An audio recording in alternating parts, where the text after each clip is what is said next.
No. Okay, got it. Thank you. Um, so I hope that after today, you will be able to define who is an immigrant, or at least understand how diverse that population is. You will be able to discern challenges and obstacles faced by immigrant survivors. And um, I already know that if you're working with survivors, you probably have worked with immigrant survivors. And so you probably already are familiar with these challenges. And we will have a group activity where we brainstorm about what those challenges and obstacles are. Um, After today, you will be able to identify the most common types of immigration relief available for survivors. We are not going to cover every single one, but we will cover the most important ones. And you will be able to refer immigrant survivors to Bay Area Legal Aid if you are in the San Francisco Bay Area. Okay, so um, I want to spend some time talking about the meaning of being an immigrant here in the United States. And the best way I have found to talk about this is using this pyramid diagram, where on the bottom you have people Mhm. with the least amount of constitutional protections, and at the top you have the people who have um, the most amount of protections. Being an immigrant in the United States is actually encompasses like multiple types of people, people with different statuses. And so I wanted to go over those categories just to give you some familiarity with these categories. So at the top, you have US citizens who are either born here in the United States or citizens by birth, or have naturalized, meaning that after they have accomplished and followed all the process to be able to immigrate legally in the United States, um, they have fulfilled all the requirements to then be able to apply and obtain US citizenship. Those requirements may vary depending on what path they've taken to get to the point of naturalization. And then you have non-citizens. So that includes, it could include like visitors, permanent residents, and the undocumented. So I want to spend some time talking about the categories that are below US citizens in terms of protection. So at the bottom, you have the undocumented. So those are people who do not have legal documentation authorizing them to be to live and work here in the United States. That could include people who've entered without inspection, or people who entered with false documents, or people who entered with um, legal documentation, such as a person with a tourist visa, but who overstayed the validity period of their visas, and so no longer have proper documentation. Above that, you have people with some not necessarily legal status, but um, the United States Citizenship and Immigration Services, uh, which is the agency that processes applications for the Department of Homeland Security when it comes to immigration relief. Um, has recognized that they're here and has given them permission to work, uh, but because they are low priority for removal or deportation. And so in that category, you'll have people who have TPS, or temporary protected status, from certain designated countries that perhaps have had a natural disaster that have really impacted the population, or there's a lot of civil unrest, and so they allow people to come here temporarily to be able to work, but it's not like a pathway to a green card. You also have the dreamers, or also known as DACA, who have this They're designation rolling her eyes. as deferred action, which again allows them to work in the United States, but is not necessarily a pathway to a green card. Now, there are some categories above that of non-immigrants who, where you can, those are for people who have, who are here in the United States for a specific period of time and for a specific purpose. So you have people with tourist visas, U visas for survivors of certain qualifying crimes, which we'll talk about later today, and T visas, survivors of severe forms of human trafficking, which we also be talking about later today. And some of them can be a path to a green card, others are not, but the defining characteristics of this particular category is that they're here temporarily and for a specific purpose. Above that, you have refugees, asylees, Violence Against Women Act applicants, and these are immigrants that come here to the United States for various reasons, which we will explore. Refugees and asylees tend to flee persecution, and Violence Against Women Act applicants are, we will discuss in greater detail in a moment, are an alternative immigration relief for survivors of domestic violence who are married to US citizens or lawful permanent residents. And it's an alternative to the normal family-based petition process. And all these categories then have a path to a green card. Above that, you actually have the people with the green card. They are known as lawful permanent residents. They have the right to be here, to live and work in the United States. They don't have the right to vote. That is only reserved for US citizens. But basically, they have most of the protections that US citizens have, except for the right to vote. And then they can also travel with certain conditions outside of the United States without affecting their ability to remain here, live, and work in the United States. So just to give you an idea, in terms of people who are lawful permanent residents, approximately 1.2 million people become lawful permanent residents per year, at least as of 2017. And we will see that there are different paths to get there. In terms of non-immigrants, that includes tourists, students, temporary workers, diplomats, U visas, T visas. We see approximately 42 million a year as of 2016, and mostly are the biggest component of that group is our tourists. So as a way to, now that I've given you the, the general broad categories, we're going to be focusing on immigrant survivors of interpersonal violence. And so before we go into depth into certain immigration relief, it's really important to know, to explore what are the challenges and obstacles that they face, because that they face, so that we can understand why immigration relief is necessary. So as a group exercise, you can either unmute yourself or write it in the chat.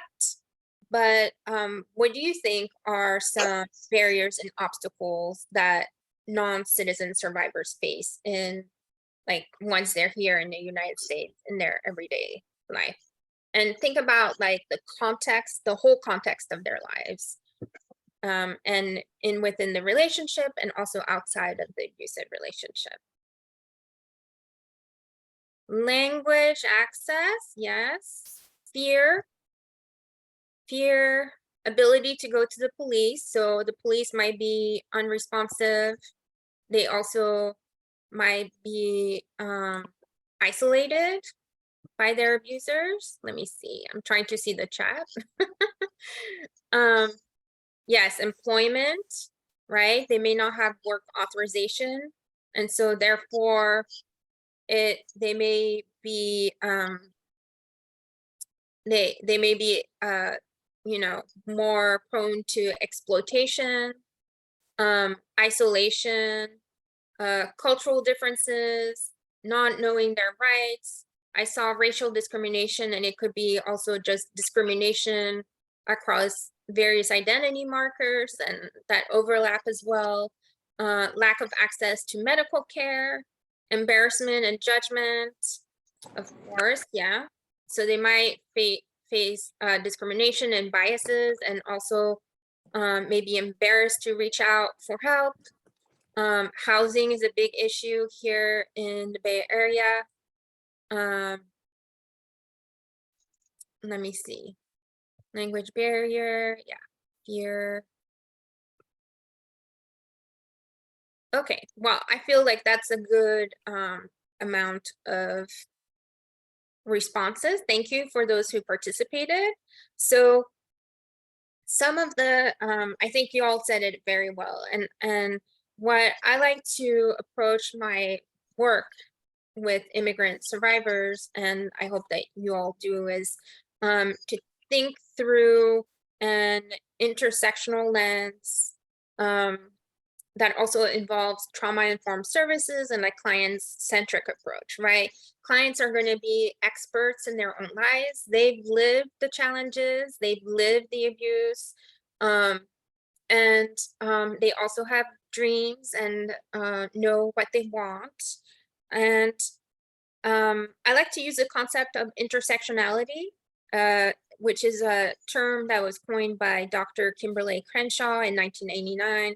And it's about this idea that people experience discrimination differently depending on their overlapping identities. And it's really helpful to approach our work with that lens, because then we can start to understand what systemic barriers people might be facing.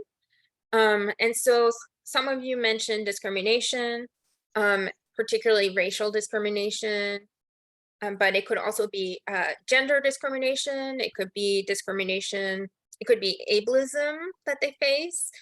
All sorts of discrimination, and it may be multiple forms of discrimination that when they overlap means that their particular experience is going to be different from another survivor. So perhaps the experience of a Latinx transgender woman who identifies also as indigenous might be very different from, let's say, a cisgender white European immigrant like me. We also mentioned trauma. It could be trauma from the abuse. It could be historical trauma. It could be generational trauma.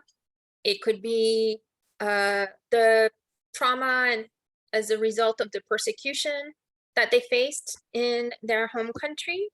It could be trauma from the discrimination that they've experienced here or in their home country.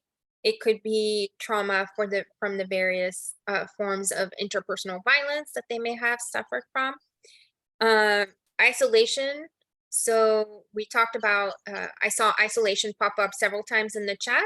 It could be isolation by their abuser or their trafficker.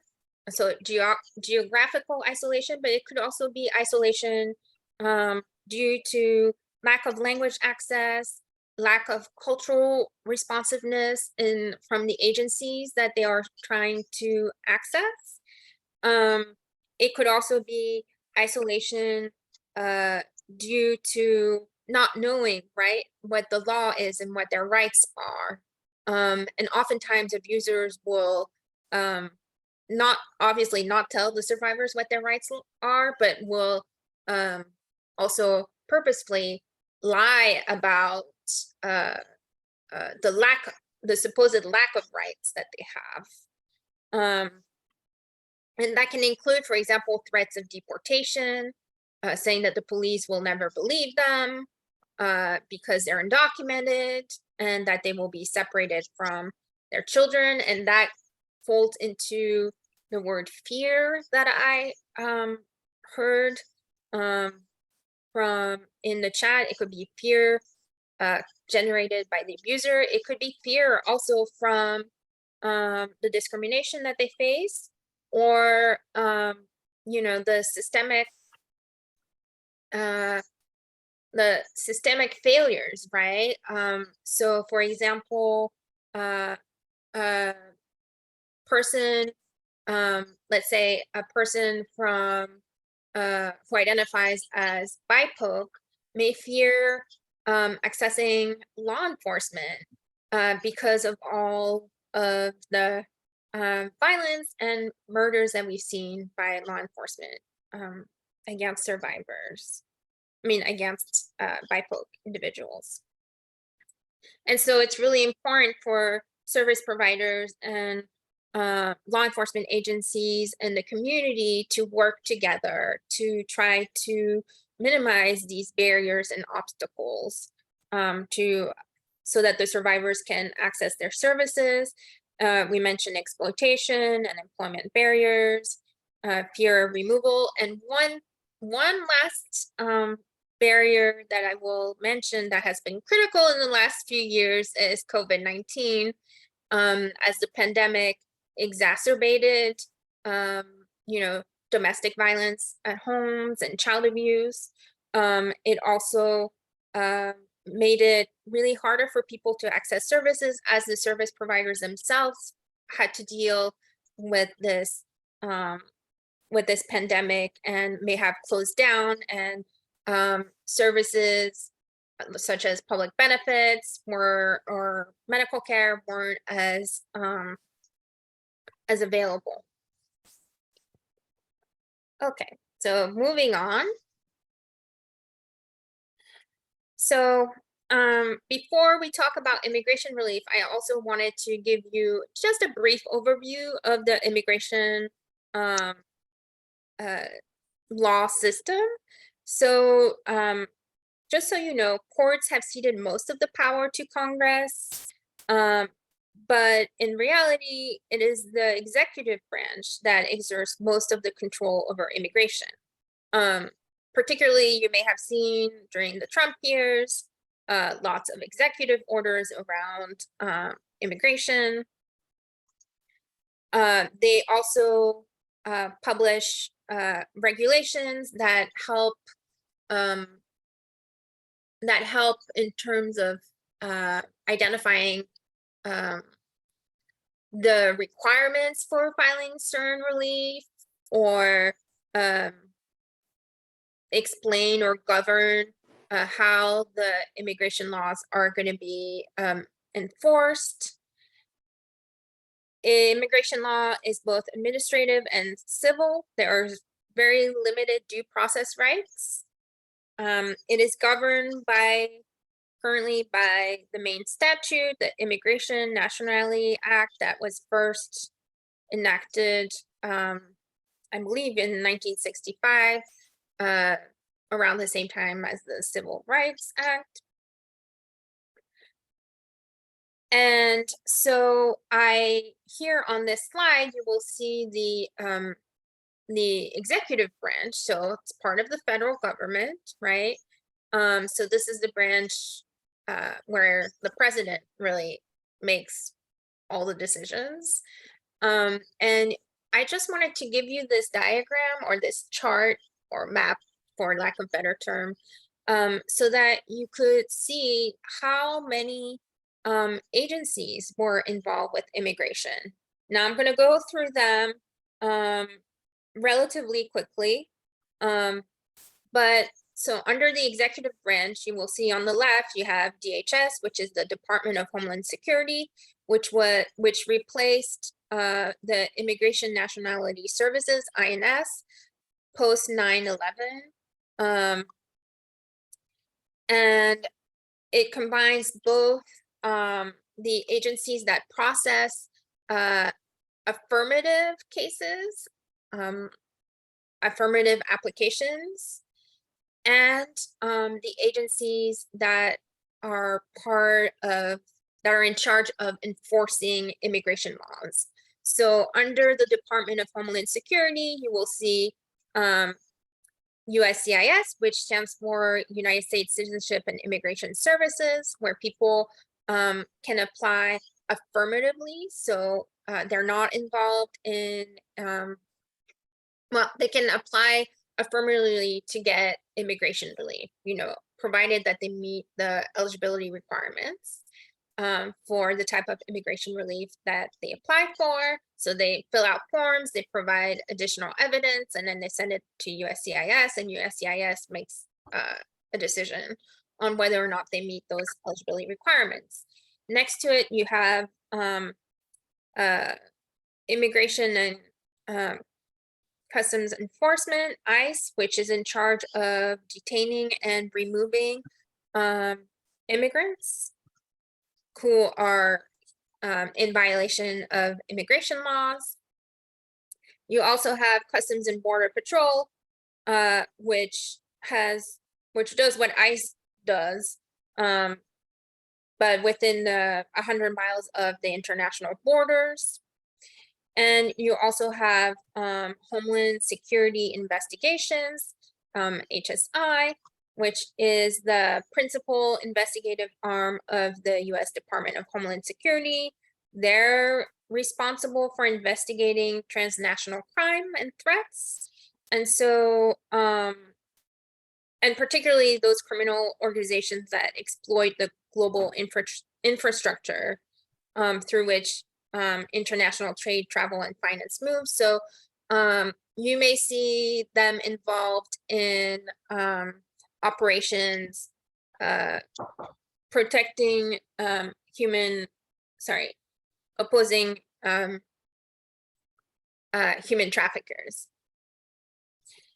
Next to the Department of Homeland Security, you have the Department of Labor, DOL. This is where you have the Labor Commissioner, which holds the Wage and Hour division. So you may have survivors who have been trafficked and may file a wage and hour claim to obtain compensation for their unpaid labor deriving from their trafficking situation. Then you have the Department of Justice. So the Department of Justice holds under it the Executive Office of Immigration Review, and that particular agency holds both the immigration courts, where people can apply for relief defensively. So if, let's say, the government has started deportation proceedings, they can apply for relief through that through the immigration courts.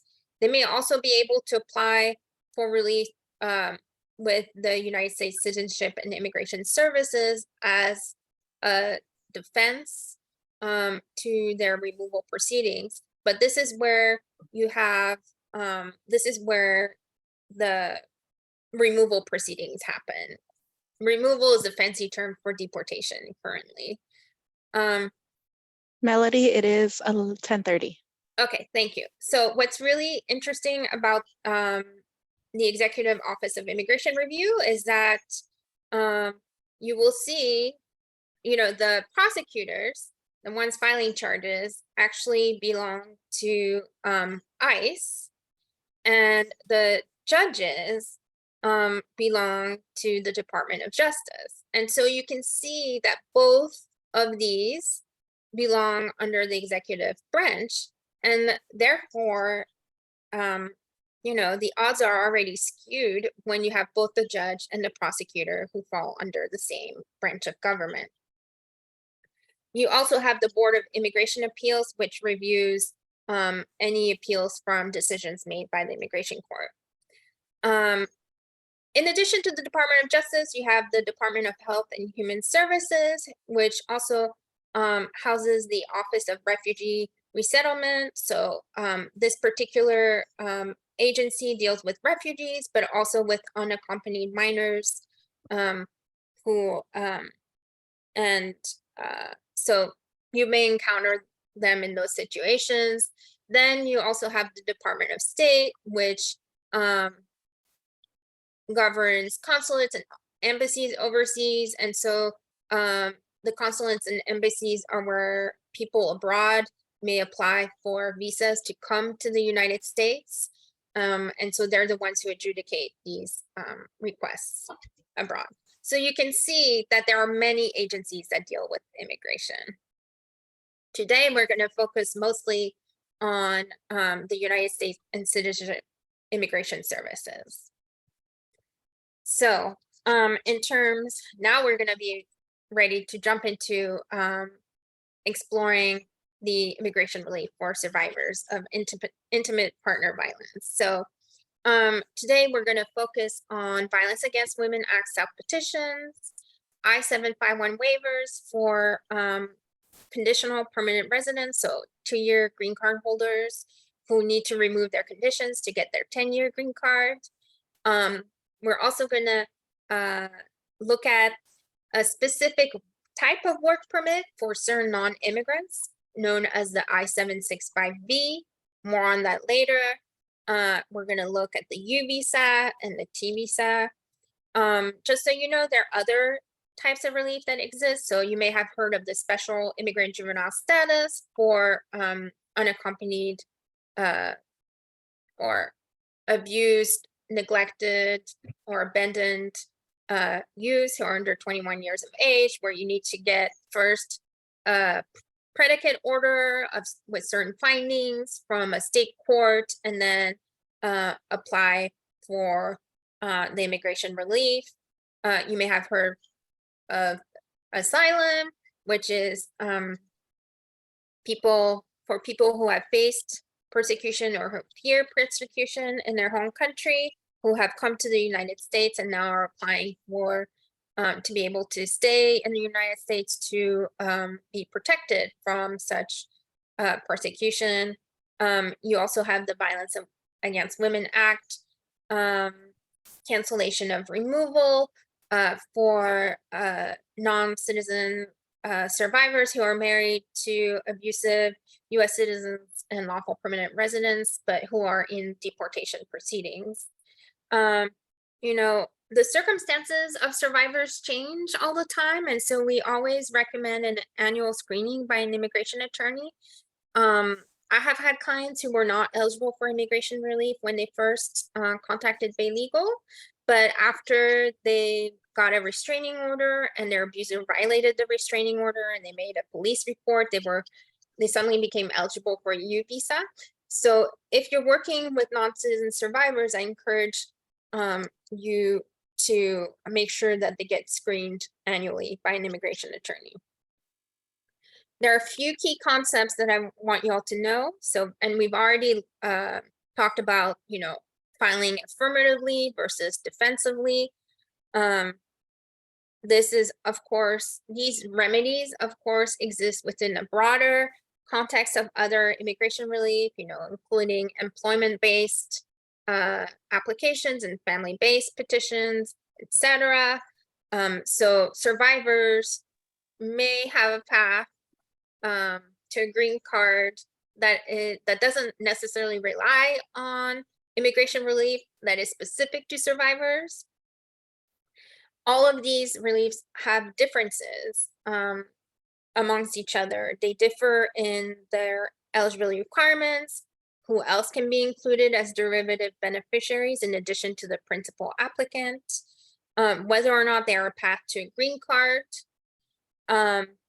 what type of public benefits they might be eligible for, and when they can be eligible for these public benefits. They may differ in terms of quantities and processing times, and they may differ in the waivers of inadmissibility grounds. So inadmissibility is a concept in immigration where the Immigration and Nationality Act sets forth certain grounds that that make it so that individuals are not inadmissible, and therefore they're not permitted by law to enter or remain in the United States. So some of the general categories of inadmissibility include health, criminal activity, national security, public charge, which we'll see is not a big deal here in this context for these types of relief. Lack of labor certification for certain employment-based relief, fraud and misrepresentation, prior removals, unlawful presence in the United States, and several miscellaneous categories. So for certain grounds of inadmissibility, depending on the type of immigration relief one is applying for, there may be waivers of certain inadmissibility grounds, and they differ among these types of immigration relief. So it can be like a puzzle when we do the analysis. Particularly if we have a survivor who may be eligible for different types of relief, we will be looking at all of these factors so that we can inform the client and the client can make an informed decision. And then there's some, depending on the relief, there may be exceptions written into the law to certain inadmissibility grounds, so they're actually exempt from a particular inadmissibility ground. So again, there are different paths to legal status. You have family-based petitions, employment-based petitions. There's this diversity lottery where people can put their names in, and they might be selected, and then they can immigrate to the United States. But the path that we're going to be focusing on is what's known as humanitarian-based relief. And most of the relief that we see today will be a path to a green card, except for that special work permit that I talked about. So let's dive into the first type of relief, now that you have this broad understanding of immigration law. So the first type of relief we're going to talk about is the Violence Against Women Act self-petition. It was created in 1994. It was, at the time it was written, the studies show that most survivors were women, and I do want to recognize that the definition of woman has, I think, changed over time. But just know that the act is actually written in neutral terms, so anyone can apply regardless of gender. It is for survivors abused by a U.S. citizen or lawful permanent resident spouse, or survivors who are abused by a U.S. citizen or lawful permanent resident parent, or it is also for parents who are abused by an adult U.S. citizen's son or daughter. Today, we're going to be focusing mostly on survivors abused by a U.S. citizen or lawful permanent resident spouse. So it applies also to same-sex spouses, regardless of gender. You can include derivatives, unmarried children under 21 years of age. There is a statute of limitations, so you have to apply within 2 years of either the abuser's death or loss of immigration status, or from the date of the termination of marriage to the abuser. So if you have if you have a survivor who is filing a divorce case against an abusive U.S. citizen or lawful permanent resident spouse, and they're eligible for the VAWA self-petition, it will be really important that they submit their VAWA self-petition before 2 years from the date of termination of their marital relationship, which you will most likely find in the divorce decree or divorce judgment. And the Violence Against Women Act self-petition is really an alternative to the family-based petition, where they have to, where normally the U.S. citizen or lawful permanent resident spouse will first file a petition for their spouse, and then the spouse can, if it's granted, they can apply for lawful permanent residence. And you can imagine that if you're in a abusive relationship, the abuser is going to use the lack of legal status and their role in applying for that status as leverage, as a way to manipulate and exert power and control over their survivor. So that takes the wind out of their sails. So what are the requirements? You have to show battery or extreme cruelty. That means physical violence or any type of, non-physical violence that exerts power and control. You have to show a good faith marriage if the abuser is a spouse or is a step-parent. So the good faith marriage means that it has to be civil. It has to provide civil status as married spouses, and it has to be valid in the jurisdiction where it was entered, and it cannot have been done just solely for obtaining papers, meaning obtaining legal status in the United States. There has to be another reason. You have to show the relationship to the abuser. So if you're the abused spouse, you have to show that you're a spouse. If you're the abused parent, you have to show that you're the parent. Or if you're the abused child, you have to show that you're the child. You have to show that the immigration status of the abuser is either a lawful permanent resident or a United States citizen. For spouses, for abused spouses and abused children. And they can be a naturalized US citizen. It doesn't have to be a US citizen by birth. You have to show that you have good moral character, which means that you haven't committed any crimes. There are some exceptions. If you can show that the crime was related to the abuse. And you have to show that you have resided with the abusive family member. It can be, now the law has changed recently, and so the residence requirement doesn't have to be during the period where the abuser was had the requisite immigration status. So for example, you may have a family where the abuser may have held a non-immigrant visa, but then became a green card holder at some point. If the parties separated before the abuser became a lawful permanent resident, as long as there's not, as long as you're within that statute of limitations, even if they resided and stopped residing after the abuser became a lawful permanent resident, the abused spouse could still apply for a VAWA self-petition. So what are the benefits? The abuser is not involved. They don't have to ask for an affidavit of support, meaning they don't have to show that people can sponsor them and maintain them financially here in the United States. There are exemptions from and waivers of certain inadmissibility grounds, so public charge is not a factor. Most immigration violations can be exempt except for false attestation of US citizenship.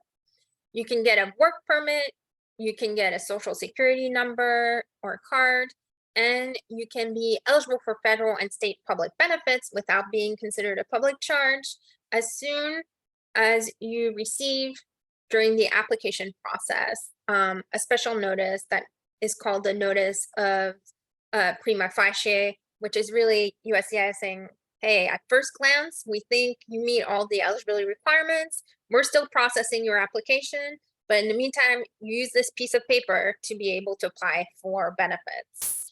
And they can apply for a green card. The process varies if the survivor is married to a US citizen or a lawful permanent resident. With US citizens, spouses, they can apply. If they're married to an abusive US citizen spouse, they can actually apply for their green card at the same time that they apply for the VAWA self-petition relief. And if they're married to a abusive lawful permanent residence, they can apply for their green card once their priority date for their country and their category appears on the visa bulletin. So it may require more waiting time for people who are married to abusive lawful permanent residents. So as a group exercise, I wanted to ask, what type of evidence do you think an immigrant survivor could use to prove battery or extreme cruelty? So think in your work with survivors, how do you show the domestic violence? And you can either unmute yourself or put it in the chat. Oops. There we go. Chat.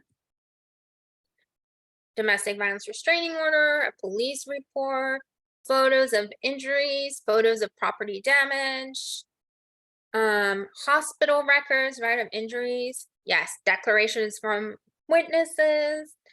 The most important is actually the declaration of the person applying for the immigration relief. I would say also in this, tech age, we often include screenshots of abusive text messages, screenshots of abusive like chat messages. It's hard to include videos because the evidence is only it's like a paper application. But we could include like screenshots of particular moments of those videos. Yeah, anything you attach as evidence to a request for domestic violence restraining orders, letters from therapists, letters from advocates, letter saying that this person has been identified as a survivor of domestic violence. Mandatory reporters, if we can have access to their reports or letters from them. Criminal convictions, yes, of the abuser, of course. So any, if there have been charges filed, we can include that. We can also include, their sentencing reports, etc. Good job, everyone. All right, so moving on. So now we're going to explore a similar type of immigration relief, but this one is available for people who already have a 2-year green card. So let me backtrack and explain, what having a 2-year green card means. And so the normal process for petitioning, so you have the spouse, right, that petitions for you.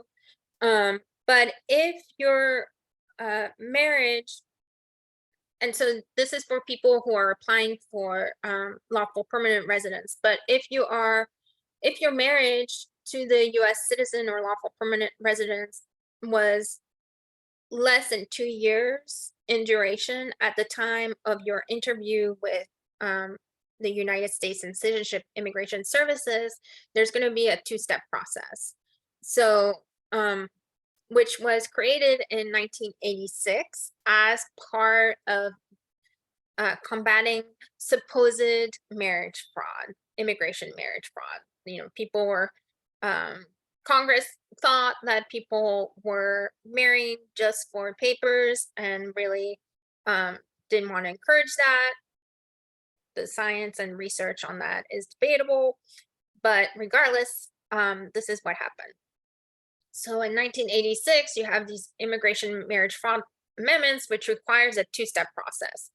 So the first step is that you're going to get a 2-year green card known as a conditional permanent residence card. And then before that conditional permanent resident card expires, so within 90 days before the expiration date, you and your spouse have to jointly petition to remove the conditions. And if it's approved, you get your 10-year green card. Now, you can imagine, again, in the context of an abusive relationship, the abusive spouse who has, who's a US citizen or lawful permanent resident may hold this again as leverage against their, against the survivor. And so in order, recognizing that this issue was happening, Congress passed the 1990 Immigration Act and created the special I-751 waiver so that survivors could petition to remove their conditions without having to rely on their abusive spouse. So one is eligible for this type of waiver if one or more grounds apply. So if you can show that you have a good faith marriage and have suffered extreme cruelty or battery from your spouse, or you have good faith marriage and the marriage was terminated by divorce, or you have a good faith marriage and your spouse died, or you would suffer extreme hardship if you were removed. So it can be applied in contexts other than abuse, but the main impetus for the passage of this law was to recognize that some survivors were not able to file their joint petitions because of their abusive spouses. As an example, and trigger warning, I had a client who had filed her joint petition with a spouse and who was a US citizen. And when they decided that after filing the joint petition that they didn't want to be together anymore, that they were going to separate. And on the day that they were supposed to consult a divorce lawyer together, he showed up at her to pick her up and shot her, and then shot himself. He died, she survived. And so I helped her file an amended I-751 waiver application based on extreme cruelty or battery, and also based on his death. And it was granted, and she was able to move forward with her healing and her life. And I'm happy to say that she is thriving today.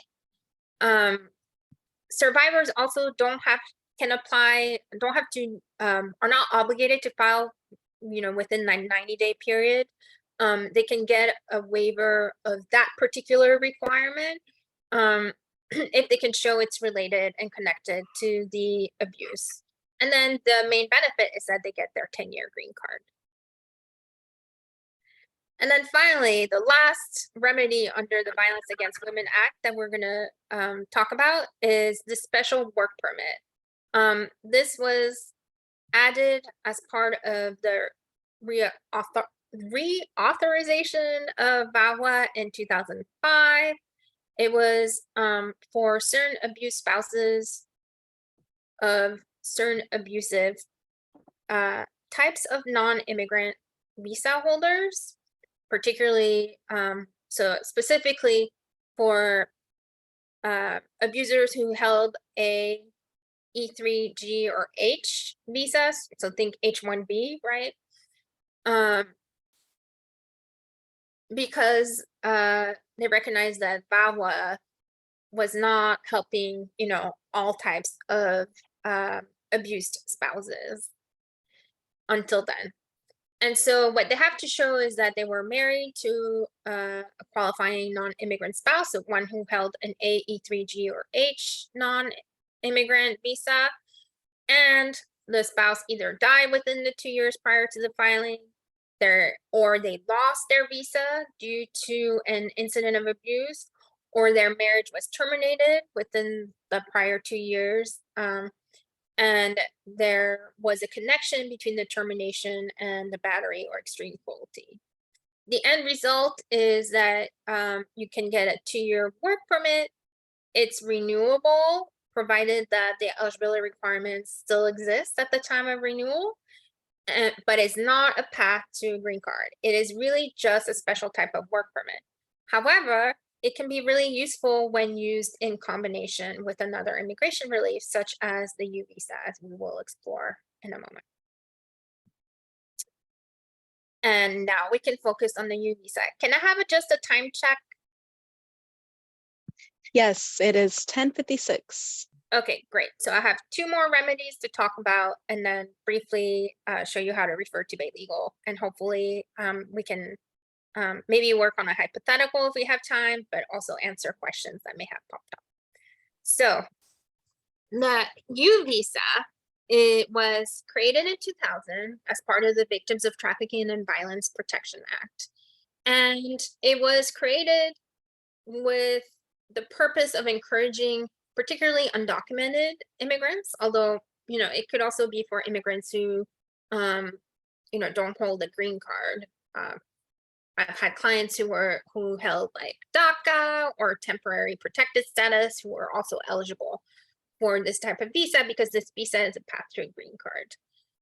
So it encouraged certain undocumented or non-citizen immigrants who are victims of just specific crimes, and more on that later, to report the crime to law enforcement without fear of removal or deportation, and to assist law enforcement in the detection, investigation, or prosecution of that crime. It only 10,000 are issued per fiscal year, and currently there are about 250,000 applications pending, although we don't know how many of them are really the applications of principal applicants or which ones include like derivative beneficiaries. For the purpose of that number, 10,000, the government only counts the applications of principal applicants. So the ones that actually file the application, they don't count the applications filed by the principal applicant on behalf of their derivative beneficiaries. So, but right now we're seeing at least a 6-year wait, and before there is a final decision, and it's probably going to grow larger because of the backlog. But it is a really good immigration remedy.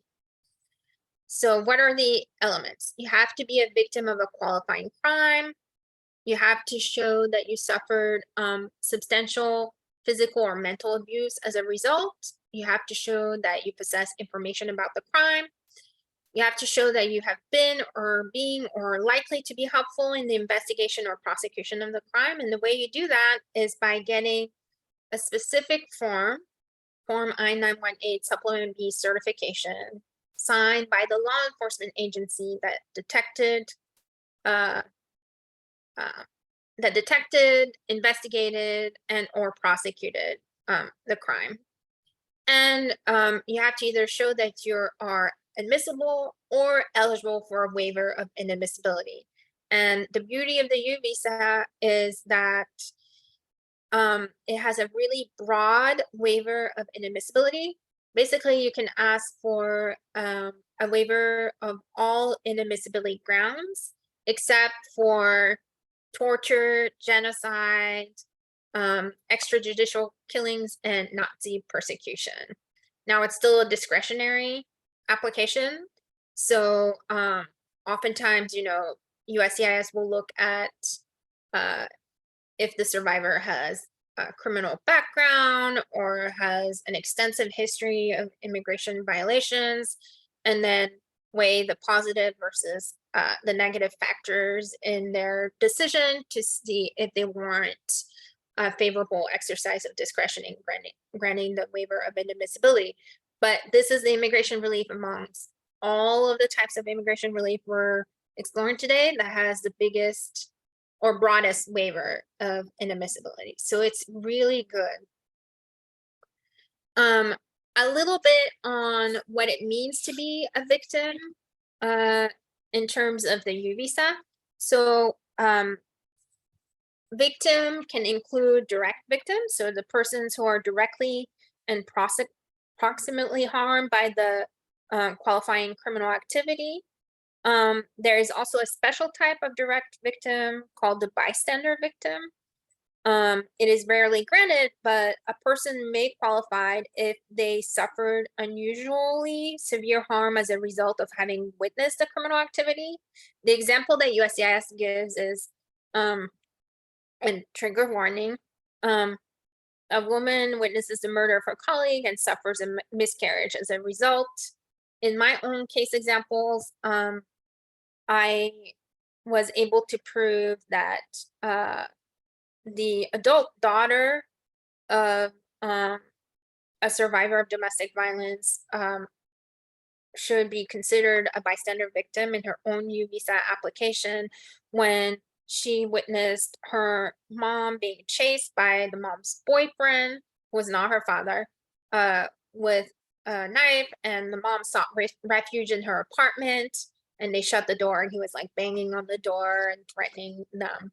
So she was able to qualify as a bystander victim because she showed that the trauma of that incident was just as extensive as if she had been like the direct victim of the attack.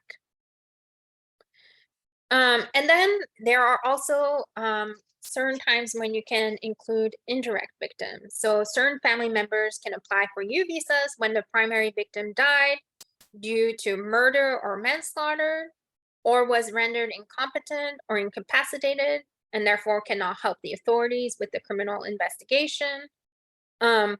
So for that, if you are, the example would be that we see most commonly is a parent of a child who's less than 12 years old who was sexually abused by someone else who is not the parent, or is not the parent applying. And so, and because they are a minor, they're considered legally incapacitated. And so the parents can apply based on as an indirect victim, provided, of course, that they helped in the investigation, detection, and prosecution of the crime. So I have parents, for example, who I have a case where unfortunately the United States citizen children were sexually abused by a housemate, and the parents found out. They immediately reported it to the police. They brought the children for forensic interviews. They made the children available to testify. They also testified, and they provided like a victim impact statement. So they qualified as indirect victims. Substantial harm, I just want to emphasize, is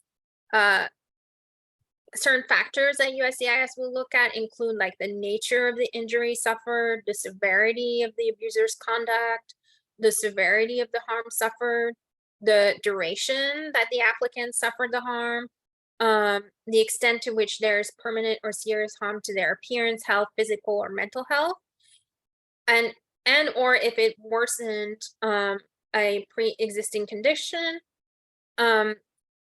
It can be a series of acts taken together. So in domestic violence cases, we often provide a declaration explaining not only the particular crime that was reported and the particular incident that was reported to police, but oftentimes the many incidents that happened before that were not reported, and how that has impacted the survivor. It can be like obviously physical injuries for that arose during particular incidents, but also the long-term mental impact. And that's also where letters from psychologists, therapists, psychiatrists can be really helpful.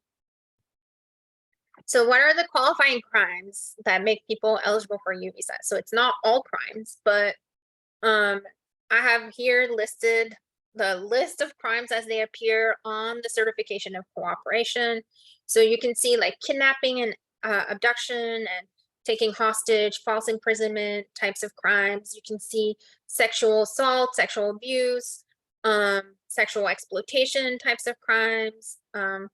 You see involuntary servitude, slave trade, types of crime, peonage types of crimes, right?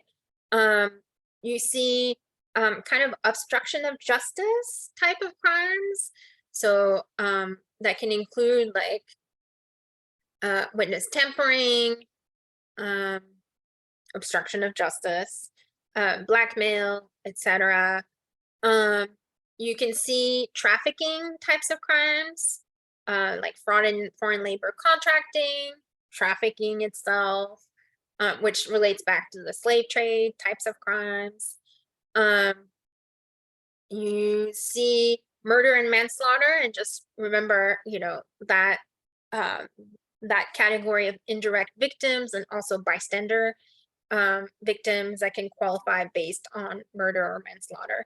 But it also can include direct victims of attempted, right, crimes. Like, so I had a client, for example, for domestic violence, which is also a type of crime here, who had trigger warning, who had was attacked by the abuser, strangled at their home. And when I obtained the certification, so I had checked the box for domestic violence, but when I obtained the certification back from the police department, the certifier had checked also false imprisonment and attempted murder. And so you may, in the context of domestic violence, you know that there may be multiple types of crimes that are happening within the broader context of domestic violence. So in that case, it was all the more, that case was made all the more strong because of there actually were 3 particular qualifying crimes that had occurred. We see a lot of witness tampering, when, or obstruction of justice, especially when abusers like destroy the cell phones where the survivors try to call the police as part of the domestic violence event. We see a lot of sexual assault also within the context of domestic violence. And so I'm not going to go through all of the other crimes, but it has to violate a local, state, or federal law. And it can include any similar activity. So violations of domestic violence restraining order, I always argue that they're part of domestic violence. So what are the benefits? So I already talked about the broad waiver for admissibility issues. You get a 4-year visa with a work permit and the ability to get a social security number and a card. You can add derivative beneficiaries, and that can include children under 21 years of age who are unmarried, spouses, if you're over 21 years of age. You can include, if you're under 21 years of age, you can include your spouse, unmarried children under 21, parents, and unmarried siblings under 18 years of age. It is a path to a green card. After 3 years, with a U visa, you can apply for a green card. People who were the principal applicants in the underlying U visa and therefore got what's called U1 status can include qualifying family members when they apply or after they apply for a green card. So they can include after acquired spouses, children that they may not have applied for at the U visa stage, and they're eligible for public benefits. Only state-funded public benefits in California, and as soon as they send their applications to USCIS. So last visa, time check, please. It is 11:10. Okay, awesome. So last, immigration relief. The T visa, which is for survivors of severe forms of human trafficking, which includes both labor and sex trafficking. So what do they have to show? They have to show that they are a survivor of severe forms of human trafficking. So more on that later. They have to show that they're physically present in the United States on account of the human trafficking. This does not mean that that the trafficking had to be the reason that led them to come to the United States. They can have come for a separate reason, but then fall into the human trafficking situation after the United States. But basically, it has to be, you have to show that you're in the United States because you're still in the United States because of the human trafficking situation. You have to have complied with reasonable requests from law enforcement for the investigation or prosecution of the human trafficking. At the very least, that means that you should try to make a report to law enforcement, but there are two exceptions. One is if you're under 18 years of age, so if you're a minor, and the other is if you're so severely traumatized by the trafficking. The way you can show that you have complied with reasonable requests from law enforcement, there is a form called the Form I-914 Supplement B declaration. It is strongly encouraged to be used, but it is not necessary. I have obtained T visas for clients without having that declaration signed, just by showing that they were on the list of witnesses to be who were testifying and in the resulting criminal case against their human trafficker.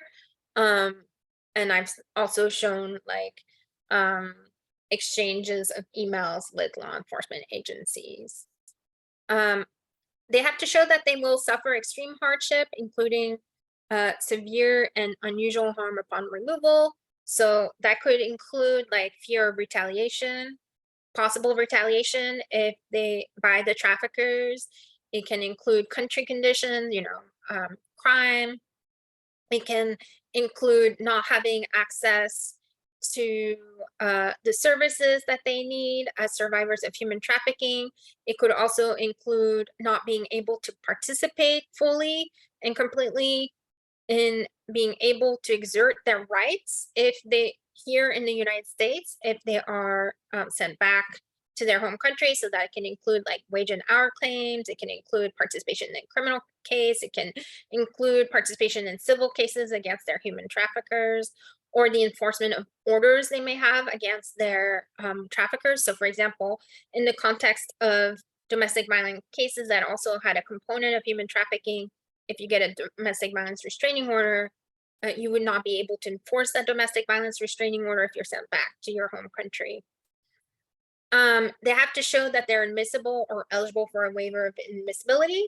This particular remedy, it has a broad waiver of inadmissibility, provided that you can connect it to the trafficking and you're also exempt from the public charge. So it's not as broad as the U visa, but it's not bad either, as long as you can make a connection to the human trafficking. And only 5,000 are issued per year, but it is a relatively underused immigration remedy. So we haven't met like the quota of 5,000 has not been met per year. So there's not the same backlog as the U visa. So this, if you have a client who might be eligible for a T visa and a U visa, it's good for them to apply for both. But it's very likely that the T visa would be granted first, and they would be on their way to a green card faster. So in general, this model helps understand the definition of severe forms of human trafficking. In general, you have to show, at least something that shows what processes the traffickers use to acquire the person for the purpose of human trafficking. So how did the client end up in the human trafficking situation? You also have to show the tactics that which are the means that they use to keep the individuals in the trafficking situation. So either force, fraud, or coercion. And you also have to show at least one end. So what was the intended purpose? Was it labor trafficking or sex trafficking? The only exception is when you are dealing with minors who are under 18 years of age, who had been trafficked for the purpose of commercial sex acts. You don't have to show a means. You don't have to show force, fraud, or coercion. So you have to, in general, you have to show at least one element in each column. So I'm not going to go over all of the terms, but I just want to give you some ideas of what we're talking about. So in terms of recruiting, this can involve proactive targeting of the vulnerability of a person and grooming behaviors. Harboring, it can include confinement, monitoring, isolation. Transporting means movement and arranging for travel. And so it doesn't have to be transportation across state lines or across, uh, across international borders. It can be just literally transportation from one work site to another. Um, Providing means giving to another individual. Obtaining means forcibly taking, exchanging something for the ability to control. And then soliciting and patronizing is really in the context of sex trafficking. Soliciting means offering something of value, and patronizing means receiving something of value. Now let's talk about the means. Force includes physical restraint, physical harm, sexual assault, beatings. Monitoring and confinement is often used to control the victims, especially during the early stages of victimization, to break down the victims of resistance. Fraud includes false promises regarding employment, wages, working conditions, love, marriage, particularly if you're also in the context of a domestic violence relationship, or a better life. But over time, there may be unexpected changes in the work conditions, compensation, or debt agreements, or in the nature of the relationship itself. Coercion includes threats of serious harm to or physical restraint against anyone, not just the victim, but maybe other people who are being trafficked as well. Or threats against family members. Psychological manipulation, confiscation of documents, so passports, for example. Shame and fear inducing threats, share information or threats. So, for example, share pictures, sex photos, right, with others, or threatening to report them to the authorities and threaten them with deportation. And then the end. So, sex trafficking involves any sex act on account of anything of value given to or received by any person. So it can include money, drugs, shelter, clothing, food. We had a landlord who tried to traffic some minor tenants with candy. He requested a sex act for candy as a way to pay rent. And then you have the labor trafficking. So labor trafficking encompasses various behaviors. You have all these like terms underneath, but I'm just going to give you an idea of what we're talking about. So involuntary servitude is really any scheme, plan, or pattern that is intended to cause a person to believe that if they don't enter or continue in that condition, then that person or someone else would suffer serious harm or physical restraint. And then here is key for non-citizen survivors, right? Or the abuse or threatened abuse of the legal process. So we're not going to continue with filing for your immigration papers. We're going to report you to the police and they'll deport you, are some typical threats. Debt bondage includes a pledge of services by the debtor or someone under the debtor's control to pay down known or unknown charges. So, for example, fees for transportation, boarding, food, other incidentals, interest and fines for missing quotas that sometimes are very nebulous, and charges for bad behavior. The length and nature of the services are not respectively limited and defined, and this can lead to an individual being trapped in a cycle of debt that they can never pay down, and therefore they fall under the control of the trafficker. Peonage is really involuntary servitude based on real or alleged indebtedness. And then slavery is the state of being under the ownership or control of someone where a person is forced to work for another. So, what are the benefits, right? So the benefits include this generous inadmissibility waiver, like the U visa, you get 4-year visa, you get a work permit, you're eligible to get a social security number and a card. It is a pathway to a green card, a little bit different from the U visa. You may be able to apply before you've had 3 years with the T visa. If you get a letter from the DOJ, the Department of Justice, saying that the criminal case is over and you have been compliant with all of the reason, you have cooperated reasonably with all the requests from law enforcement. So it can be an even faster, right, route to a green card. And you are eligible for public benefits to the same extent as refugees. So that includes federal and state public benefits. So this is another way it differs from the U visa. And I will also add that the derivative beneficiaries, you can have all of the same derivative beneficiaries as the U visa, but if you can show that there's a threat of retaliation, you may be able to include even adult derivatives. So even if you're over 21 years of age, you may be able to include like your parents if there's a threat of retaliation. There's Okay. about 7 minutes left Okay, well, until 11:30. yeah, so I just wanted to let people know that we have information about our legal advice line.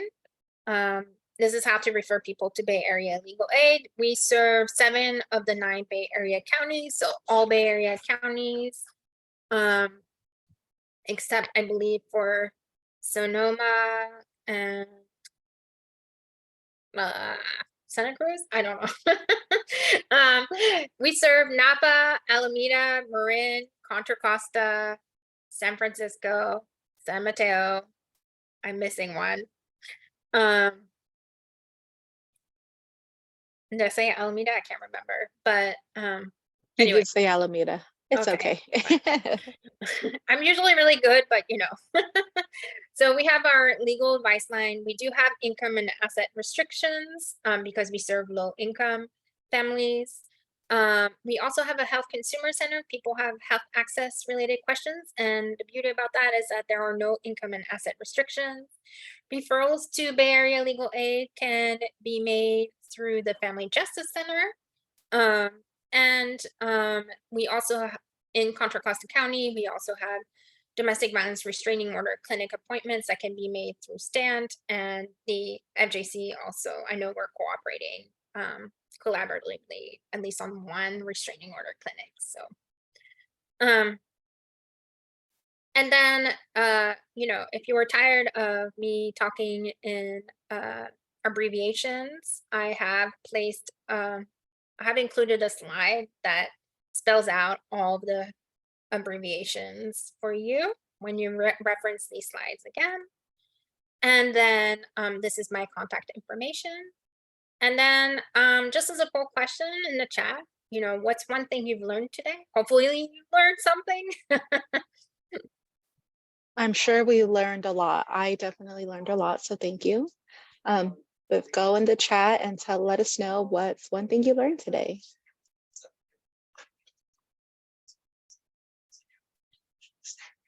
Thank you. TV says underused. Yes. The visas. Yes, and I'm open for questions. Let me see. I don't know if you were able to monitor the chat and saw any questions that popped up, but let me go back. I saw one and someone asked, does it only have to be physical abuse? But I don't remember what slide it was. So in general, so for the VAWA, type of remedies, it doesn't have to be physical abuse. It can be extreme cruelty. And extreme cruelty, if you look at that power and control wheel for domestic violence, you'll see lots of like non-physical types of behavior, right? That still aim at exerting power and control. And so we've had people who were let's see, it could include like threats of violence, psychological abuse, denigration, stalking, economic coercion, threats of harm to other persons or things. Can include social isolation, accusations of infidelity, incessantly calling, writing, contacting the victim, interrogating the victim's friends, um, in economic abuse, including not allowing the victim to work and controlling all their money, etc. So, I've had I I had clients who um weren't allowed to have a key to their house, and therefore they could not um that's how their abusers uh kept control over them. I've had also abusers make uh racial like say racial slurs against the survivor in a way that also emphasized their lack of legal status. So showed discrimination and abuse around two of the identity markers of the survivor. Um, I have had, we had a case where the abuser gave the victim like a bowl of bullets, and would threaten that they would have to drink it. And this was a type of way that they could torture, psychologically torture the survivor, etc. I see that Sarah Abdullah had, hopefully I said that correctly, but if I didn't, please You got it correct me. correctly. Okay. Thank you. That was my question. And because I do have a person that's very dear to me that is going through that same problem. And it was so hard to get proof. So the lawyer she was speaking to told her that like physical, emotional, mental abuse, unfortunately, is not an easy thing unless you have a police report. So when she did call the police said they can't really do anything if there's no physical. Right. There's two different, like the way domestic violence is defined, or at least domestic battery, right, is defined differently in the criminal context. But there may be other types of crimes that still fall within the context of domestic violence, such as stalking, terroristic threats, false imprisonment, etc. I disagree with information that the attorneys provided. I do agree in the sense that yes, it makes it harder, right? Because you can't include like photos, um, and I think in our society we're still very much accustomed to like the image of the survivor with a black eye, right? Um, but writing very detailed descriptions. I have also included journal entries if the survivor kept journal entries. I have included declarations from people that she may have talked to right after incidents, or people who helped her escape the abuse. And also letters from psychiatrists and therapists, because if this person is going to therapy based on the abuse, oftentimes with her consent, obviously, the therapist can disclose what has been told in therapy, like the extent of the abuse, and that helps corroborate her declaration. Thank you, Melody. I really appreciate it. Is there any way you can put like an email or contact info that if it's okay with you, for like further assistance or anything? I have so people should call our legal advice line first. But I Sure. have included at the end of the presentation, sorry, maybe I'll try to The go back presentation will be emailed early next week. right Per- here. Thank you so much. I appreciate that. I really do. Mhm. And then let me see if anyone else, if that victim went to a therapist or an organization like STEM, they would have a better chance of having those sort of circumstances document or at least reported by a mandated reporter, possibly correct. It doesn't have to be a mandated reporter, but yes, it's true. And so part of the, you know, part of being a legal aid attorney for me has always been working in collaboration with other agencies. The beauty of the Family Justice Center is that it is kind of a one-stop shop where you have navigators who can connect the survivors to multiple types of services.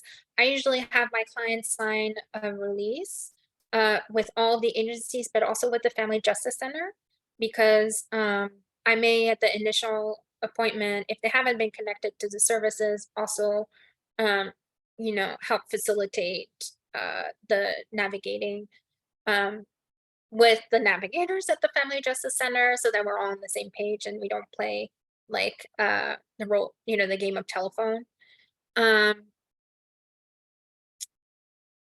Yesenia, I'm not sure. You said, I heard this could be quite expensive. Is that accurate? Or does Family Justice Center aid with this? So I'm guessing that you're asking about costs for the types of relief. So in general, all of the reliefs that we have here that we examined today are free, except for the cost of the waiver of inadmissibility. I think it's about $930, but there are fee waivers available for usually all the applications related that are not free of cost. So that would be something that the immigration attorney would explore with the clients. My clients who have, in order to be eligible for my services, who have or who are low income in general, qualify for fee waivers. Thank you so much. What kind of price is needed? Regarding the T visa application, is it necessary to have law enforcement sign the I-914 supplement B? No. What options if they refuse? I think you can still apply, and